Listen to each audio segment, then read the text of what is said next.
I always thought my marriage was perfect, until I received a strange bill. What it was for left me completely stunned. I never questioned my wife's whereabouts. Trust was the foundation of our marriage, or at least, that's what I believed. For 8 years, Amanda and I had built a life together, filled with quiet nights, shared meals, and vacations that seemed picture perfect. I worked long hours as a senior software engineer, ensuring we had financial stability. Amanda, working part-time as a fitness instructor, had more freedom in her schedule. She enjoyed brunches with friends, shopping trips, and the occasional spa day. I never thought twice about it. Until that Tuesday evening. I was sitting at my desk, finishing up some late-night coding, when a notification popped up from my bank. A $2,300 charge at the Westmont Grand Hotel. I frowned, clicking on the details. 2 nights. Executive suite. Champagne service. My first instinct was confusion. I had never booked a stay there. Amanda hadn't mentioned anything about a trip. My fingers hovered over the keyboard as I tried to recall if she had brought up a work event, a girls' weekend, anything that would explain this charge. Nothing. Maybe it was fraud? That seemed logical. But something about it didn't sit right with me. I decided to bring it up casually at dinner. Amanda had made one of my favorite meals, garlic butter chicken with mashed potatoes. She poured herself a glass of wine, scrolling through her phone as she absent-mindedly picked at her food. I cleared my throat. "Hey, babe, did you book a hotel recently? There's a charge on our card I don't recognize." Her reaction was subtle but immediate. She barely glanced up. "A hotel?" She took a sip of wine. "No, must be fraud. Just call the bank and dispute it." The way she said it, so effortlessly, so dismissively, made something tighten in my chest. Yeah. I guess I should. But I didn't. Instead, I called the hotel. A polite female voice answered. "Westmont Grand Hotel, how may I assist you?" I took a deep breath. "Hi, I'm trying to confirm a reservation. I think there's been a mistake on my card." "Of course, sir. Can I have the last 4 digits of the card used?" I gave her the information, my heart pounding in my chest. A short pause. "Yes, we have that on file. It was used for a 2-night stay in our executive suite." A cold chill spread through my body. "Can you tell me who booked the room?" "I'm afraid I can't disclose guest details, sir." I expected that. Hotels had strict policies about guest privacy. But then she added, "However, I can confirm the reservation was made under an Amanda Dawson." My wife's name. I gripped the phone tighter. And, was she alone? The receptionist hesitated. I'm sorry, sir. I can't share that information." Which meant she wasn't alone. I ended the call and sat there, staring at the screen. My mind raced, grasping for any reasonable explanation. Maybe she booked it for a friend. Maybe there's another Amanda Dawson. Maybe. But deep down, I already knew the truth. Amanda had been in that hotel. And she hadn't been alone. I needed proof. Concrete evidence. My hands moved on their own as I pulled up our phone bill. If Amanda had spent the weekend at a hotel, she had to have made calls, sent texts. Scrolling through the call log, my breath hitched. A recurring number, appearing frequently over the past few months. More than 60 calls in the last 30 days. The number wasn't saved in her contacts. I copied it and searched it online. No results. I gritted my teeth. "Let's see who you've been talking to, Amanda." With steady hands, I dialed the number. It rang twice before a male voice answered. "Hey, babe. Didn't expect you to call this late." My blood ran cold. The man on the other end thought he was speaking to Amanda. And in that moment, any hope that this was all a misunderstanding vanished. My wife was cheating on me. And now, I knew exactly where to start digging. My fingers clenched around the phone, my knuckles turning white. Hey, babe. Didn't expect you to call this late. The voice on the other end was deep, casual, too familiar. I stayed silent, my heart pounding like a drum against my ribs. The man hesitated. Amanda? You there? I exhaled slowly, controlling the rage boiling inside me. Who is this? I finally said, my voice cold, steady. A pause. Then, the guy chuckled. You're not Amanda. I could hear it in his voice, the shift, the moment he realized he had messed up. No, I growled. I'm her husband. Silence. I waited, my grip on the phone tightening. Then, in the cockiest, most arrogant tone, the bastard said, Huh. Well, this is awkward. A switch flipped inside me. The last piece of hope that maybe, just maybe, this was all a mistake was gone. Who are you? I demanded. Another pause. Then, finally, he sighed. Look, man. I didn't know she was married at first. And by the time I found out, well, he exhaled sharply. Not my problem. Not his problem? I gritted my teeth so hard my jaw ached. Your name. He hesitated. I could practically hear him debating whether to hang up. Brian, he finally admitted. Brian. Now I had a name. How long? I asked, my voice dangerously low. What? How? Long. Brian sighed. A few months, I guess. I closed my eyes, my stomach twisting. Months. I had been living a lie for months. Every hug, every kiss, every I love you, all of it was fake. My wife, the woman I built a life with, had been sneaking off with this piece of trash behind my back. And she never thought I'd find out. I opened my mouth to say something, to curse him, to demand answers. But Brian beat me to it. Look, man. I get that you're angry. But this isn't my fight. I didn't make vows to you. My entire body went rigid. Click. He hung up. I stared at the screen, my blood boiling, my vision hazy with rage. This wasn't just about Amanda anymore. It was about me. I had been made a fool. I had given her my loyalty, my love, my trust. And she had thrown it away for some smug, arrogant bastard. No. She wasn't getting away with this. Neither of them were. I wasn't about to storm into the house and confront Amanda like some emotional wreck. No. That's what she'd expect. She'd cry, manipulate, spin a story, make excuses. Not this time. I needed to be smarter. I needed proof. I spent the next 2 hours digging. First, I went through our phone records again. Dozens of late-night calls. Lunchtime calls. Calls when she was supposed to be out running errands. I checked our bank statements next. Aside from the hotel, there were smaller transactions, restaurants, bars, even a day spa. Amanda wasn't just cheating. She was spending our money on him. I clenched my jaw, breathing through my anger. Next, I hacked into her cloud storage. She had no idea I even knew her password, but I did. And what I found made my stomach turn. Photos. Pictures of her and Brian. In a hotel room. In a car. At a fancy restaurant, probably the one I paid for. One of them caught my attention. A selfie. Amanda, in nothing but a towel. The timestamp? The same weekend of the hotel charge. My hands trembled as I stared at the screen. There it was. Cold. Hard. Proof. I could have confronted her right then and there. But that would have been too easy. I wasn't just going to catch her. I was going to destroy her. I closed the laptop, my mind racing. Amanda had no idea I knew. She was in the shower, humming some stupid song, completely oblivious.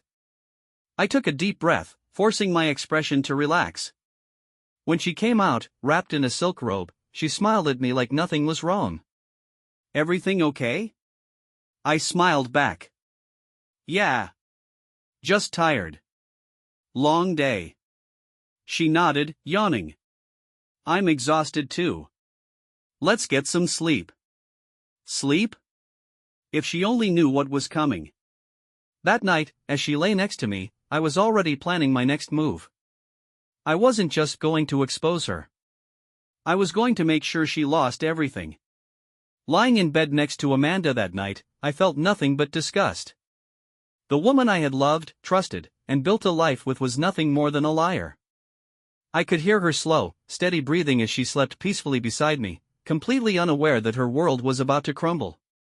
But I wasn't going to explode in anger. That would be easy for her. She'd cry, apologize, maybe even try to gaslight me into thinking I was overreacting. No, I had to be methodical. Calculated. I needed to make sure she lost everything. The first thing I did the next morning was protect myself financially. Amanda and I shared bank accounts, credit cards, and even a joint savings fund. I wasn't about to let her use my hard-earned money to fund her little adventures. So, before she even woke up, I was on the phone with my bank. I need to open a separate account, I told them. And I want to remove my wife's access to my current accounts. The representative asked me a few questions, and within minutes, I had everything set up. My paycheck would now be deposited into my personal account, and I had canceled every credit card that had her name on it. She wouldn't notice right away. But soon, she'd go to pay for something and find out the hard way. Next, I went through our financial records. Amanda had been dipping into our savings more than I realized. For what? I scrolled through the transactions and found payments for expensive gym memberships, spa treatments, and boutique clothing stores, things I never saw her wear. She was spending money to impress someone else. Not anymore. I transferred the majority of our savings into my personal account, leaving just enough behind to avoid suspicion. By the time she found out, it would be too late. Next, I needed more leverage. I already had the photos from her cloud storage. But I wanted more than just images, I wanted undeniable proof that she couldn't talk her way out of. So, while Amanda was in the shower, I went through her gym bag. I found a second phone. A cheap, prepaid one, the kind you buy when you don't want anyone tracking your calls. My stomach turned as I powered it on. The screen lit up, revealing dozens of messages. Most were from Brian. Brian, can't stop thinking about you last night. Brian, same time this weekend? Brian, love the new set you bought. I didn't even want to know what he was referring to. But one message stood out. Brian, he's never gonna find out. Stop worrying. Oh, Amanda. I smirked, taking a screenshot of the messages and sending them to myself. Then, I did something that would really shake her. I forwarded one of Brian's messages to my phone. Now, when she checked, she'd see an unread message had been sent to an unknown number. Let her wonder. I had the evidence. Now, I needed the perfect moment to expose her. That's when an idea hit me. Our anniversary was coming up. Amanda had been planning a dinner at a fancy restaurant, one of those overpriced places where reservations had to be made weeks in advance. Perfect. For the next few days, I acted completely normal. I kissed her goodbye in the mornings, texted her throughout the day, even asked about her gym classes. If she suspected anything, she didn't show it. Meanwhile, I made a call to Brian's workplace. Hi, I'm looking for Brian. I have some urgent documents for him. Oh, Brian doesn't work here anymore, the receptionist said. He left a few weeks ago.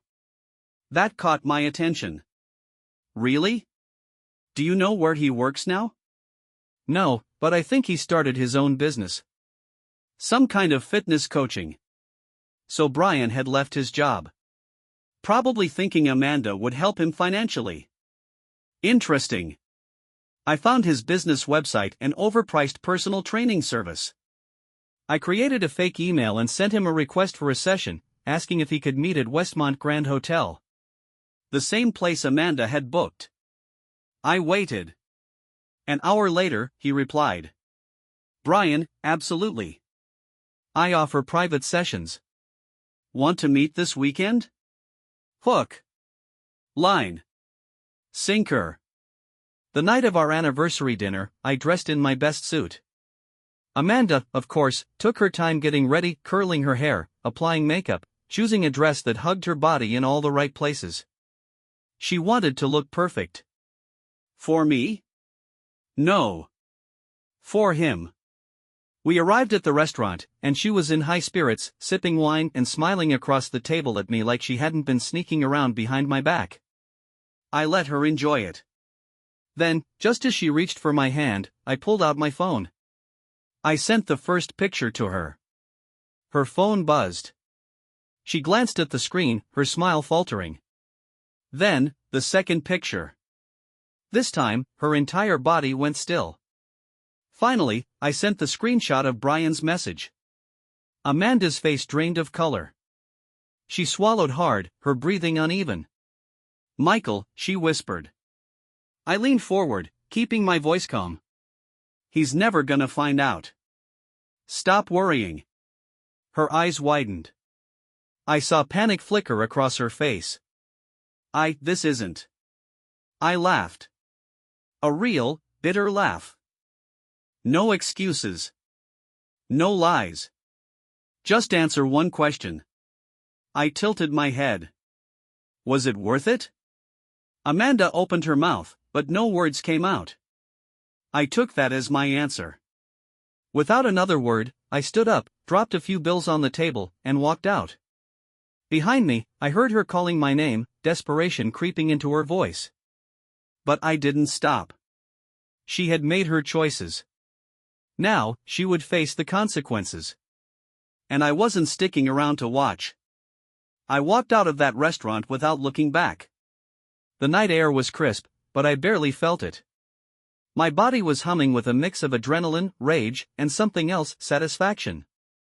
I could hear Amanda calling my name behind me, her heels clicking against the pavement as she hurried after me. Michael! Wait! Please, just listen. I didn't stop. I didn't need to hear her lies. I had given her trust, loyalty, and love. And she had traded it all away for some fleeting thrill. Let her panic. Let her realize she had lost everything. I got in my car, started the engine, and drove off, leaving her standing on the sidewalk, stunned and desperate. By the time I got home, my phone was flooded with missed calls and texts from Amanda. Amanda, Michael, please answer me. I can explain. Amanda, where are you? Please come home. We need to talk. Amanda, I'm so sorry. It was a mistake. I never meant to hurt you. Amanda, please don't do anything drastic. Let's fix this. Fix this? There was nothing to fix. I ignored every message and focused on my next move. I sat down at my desk, pulled out my laptop, and opened the email I had prepared days ago. Attached to it were all the screenshots, the hotel reservation, the messages between her and Brian, and the photos I had pulled from her cloud storage. The recipients? Her parents. Her best friends. A few of our mutual friends. Subject, just thought you should know. With a single click, I sent it. The moment Amanda saw that email, her world would shatter. No more pretending. No more playing the perfect wife. Let her deal with the fallout. Next, I contacted a divorce lawyer. I didn't want revenge, I wanted freedom. Amanda didn't deserve a single cent from me. Not after what she had done. I had already secured my assets, moved my money into private accounts, and ensured she had no access to my finances. But I wanted to make sure she felt the weight of her betrayal. So, I made a call to the landlord. I want my name removed from the lease. Effective immediately. Since I had been the primary leaseholder, it wasn't difficult. Within minutes, my name was gone. The apartment, the place we had called home, was now her responsibility. Let her pay the rent. Let her figure out how to handle it on her own. Because I was done. It didn't take long for the chaos to unfold. The moment Amanda saw the email, my phone exploded with even more messages. Amanda, what did you do? Amanda, Michael, please take it back. My parents are furious. They won't even talk to me. Amanda, my friends think I'm disgusting. They're blocking me. You ruined my life. Amanda, I made a mistake. I was stupid. Please, let's fix this. I love you. Love? She had the audacity to say that after everything? I didn't bother responding. Then, something even better happened. Brian called me. I let it go to voicemail. Then I listened. You think you can just ruin my life? You cost me my business. Amanda's a mess. She's blaming me for everything. I don't know what kind of psycho you are, but you better stay the hell away from us. I smirked, deleting the message. So Amanda had turned on him the moment things got bad? Typical. She wasn't sorry for what she did. She was sorry she got caught. And now, she was alone. A few days later, I went back to the apartment for the last time. Amanda was there, sitting on the couch in the dark. She looked terrible, mascara-streaked cheeks, red puffy eyes, hair a mess. She had been crying. I didn't feel bad. She looked up at me, her voice barely above a whisper. Are you really leaving me? I crossed my arms. I left you the moment I found out the truth. She swallowed hard. I was stupid, Michael. I got caught up in the attention. I thought. I don't know. But I never stopped loving you. I let out a short, bitter laugh. You don't love me. You love what I gave you. The stability. The comfort. Her lip trembled. Can't we fix this? I shook my head. No, Amanda. We can't. She reached for me, but I stepped back. This is your mess. You deal with it. It had been 3 months since I walked away from Amanda. 3 months of peace. 3 months of rebuilding my life, free from lies and betrayal. At first, it was strange waking up alone, eating dinner without the sound of her voice filling the room, coming home to an empty apartment. But soon, the loneliness turned into relief. I had a new place. A new routine. And for the first time in years, I was truly happy. Until she came back. It started with a message. Amanda, hey. I know you don't want to hear from me. But I just wanted to say I'm sorry. For everything. I ignored it. Then another. Amanda, I miss you, Michael. I know I messed up, but can we at least talk? Delete. Then a phone call. I didn't answer. Then another. And another. She wasn't giving up. One night, as I came home from work, I found a small box sitting in front of my apartment door. No name, no note, just a box. I hesitated before opening it. Inside was a framed picture of us. From a vacation we took years ago. Before the lies. Before the betrayal. At the bottom of the box was a letter. Michael, I know I don't deserve your forgiveness. But I need you to know that I regret everything. You were the best thing in my life, and I threw it away. If you can find it in your heart to talk to me, I'll be at the Grand Cafe this Saturday at 7 p.m. If you don't come, I'll never bother you again. I clenched my jaw. She was playing the victim now. She had destroyed me, and now she wanted to come crawling back? I should have ignored it. I should have thrown the letter away, like I did with the messages. But instead, I found myself staring at it for a long time. And against my better judgment, I made a decision. I was going to show up. Not because I wanted her back. But because I wanted to see how far she'd go. Saturday arrived, and I walked into the Grand Cafe at exactly 7 p.m. She was already there, sitting at a corner table, nervously twisting her napkin between her fingers. The moment she saw me, her eyes lit up with something I didn't recognize. Hope? Desperation? I sat down, keeping my face unreadable. Michael, she breathed, as if she had been holding it in for days. You came. Make this quick. She swallowed hard.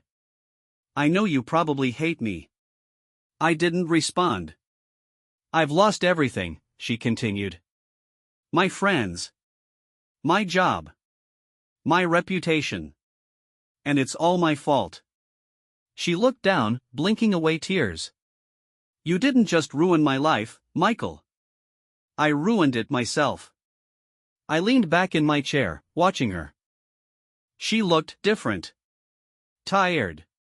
Like she had aged years in just a few months.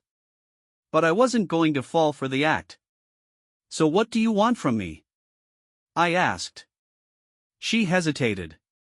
Then, she reached across the table, her fingers trembling. A second chance. I laughed. A real, bitter laugh. A second chance?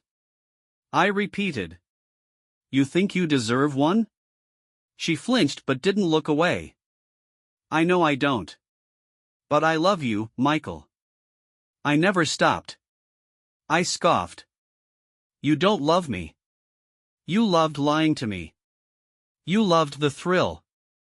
And now that it's all gone, you're looking for something safe again. Her lip trembled. That's not true. I leaned forward. Then why did you do it, Amanda? She bit her lip. And for the first time, I saw something raw in her expression. Regret. I got selfish, she admitted. I took you for granted. I thought I wanted more excitement, but all I did was destroy something real. She looked me in the eye. I would give anything to undo it. I stared at her. For a brief second, I saw the woman I had married. The woman who used to make me laugh, who used to look at me with love instead of guilt. But then I remembered the lies. The hotel. The texts. The betrayal. And I knew there was no going back. I hope you mean that, I said, standing up. She looked up at me, confused. What do you mean? I pulled something from my pocket and placed it on the table. A signed divorce agreement. Because the only way you can fix this is by letting me go.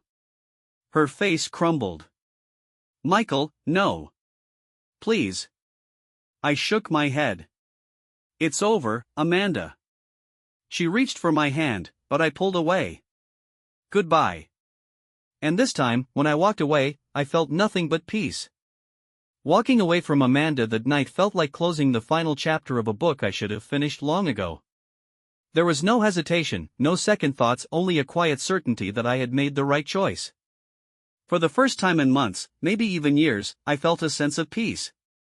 The air outside the cafe was cool, but I barely noticed it as I walked through the city streets. The weight I had carried for so long, the anger, the betrayal, the obsessive need for answers, was gone. It had been replaced by something far simpler. Freedom. The first few weeks after the divorce were an adjustment, but not in the way I expected. I thought I would feel lonely, that the silence in my new apartment would be suffocating. But instead, I found it liberating. There was no tension in the air, no forced conversations, no pretending that everything was fine when it wasn't. I spent time reclaiming my space. The apartment I had moved into after leaving Amanda was small, but it was mine. No shared closets, no reminders of her presence. I decorated it the way I wanted, minimalist, clean, uncluttered. Every piece of furniture, every painting on the wall, every little detail was a reflection of me, not a compromise between what I wanted and what Amanda insisted on. Then came the financial recovery. The divorce had gone in my favor, thanks to the evidence I had gathered, and Amanda didn't get a single cent from me. Still, rebuilding after merging finances with someone for so many years wasn't easy. I met with an advisor, created a new budget, and set financial goals. What started as a way to regain control soon turned into a challenge I enjoyed. I began investing, learning about stocks, planning for my future in a way I never had before. The idea of long-term stability, something I had once taken for granted, became something I actively worked toward. But my biggest realization? I had spent years living for someone else. Now, I wanted to live for myself. At first, I had no idea what to do with my free time. Without the emotional weight of my failing marriage hanging over me, I suddenly had more energy, more focus, more drive. I could do anything. So I did. I started with boxing. It wasn't something I had ever considered before, but one evening, while scrolling through my phone, I saw an ad for a boxing gym near my place. Something about it called to me, maybe the need for an outlet, maybe the appeal of something completely different from my usual routine. I walked in the next day, half expecting to feel out of place. But the moment I wrapped my hands and stepped into the gym, something clicked. Boxing wasn't just about fighting. It was about discipline, focus, control. It was about pushing past limits, about turning frustration into something productive. Every punch thrown at the heavy bag, every drop of sweat on the gym floor, it was release. I trained hard. Harder than I thought I could. And somewhere along the way, I realized I wasn't just getting stronger physically, I was rebuilding myself mentally. Every day I trained, I let go of a little more of the past. Every punch, every breath, every drop of sweat was a reminder that I had survived. One of the biggest wake-up calls after my divorce was realizing how isolated I had become in my marriage. I had let friendships fade, had turned down invitations, had prioritized keeping Amanda happy over keeping my own relationship strong. So I reached out. Some friends welcomed me back easily. Others took time. A few had already moved on with their lives, and that was okay. I started going out again, but not in the way I used to. I wasn't looking for distractions or meaningless encounters, I was just living. Hiking trips, road trips, weekend getaways with friends. I said yes to things I would have said no to before. And then, unexpectedly, I made new friends. People who had never known me as Amanda's husband. People who knew me as just Michael. And that, more than anything, felt like a fresh start. It was bound to happen eventually. I was at a local bookstore, something I had gotten back into now that I had the time, when I saw her. Amanda. She looked different. Not bad, not better, just different.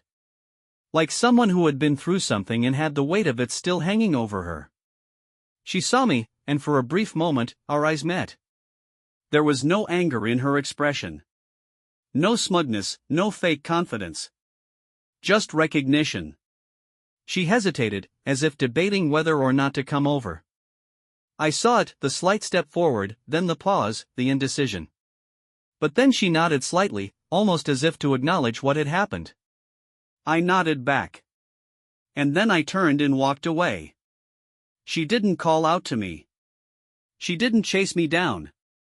And for the first time, I knew she finally understood. It was over. Truly, completely, over. Months later, long after the divorce was finalized and my new life had settled into place, I got a message from an unknown number. It was simple. I hope you're happy. You deserve to be. I didn't know if it was sincere or if it was another attempt to reach out. But it didn't matter. I deleted it. Because I was happy. For the first time in years, I was exactly where I was meant to be. Not bitter. Not broken. Just free.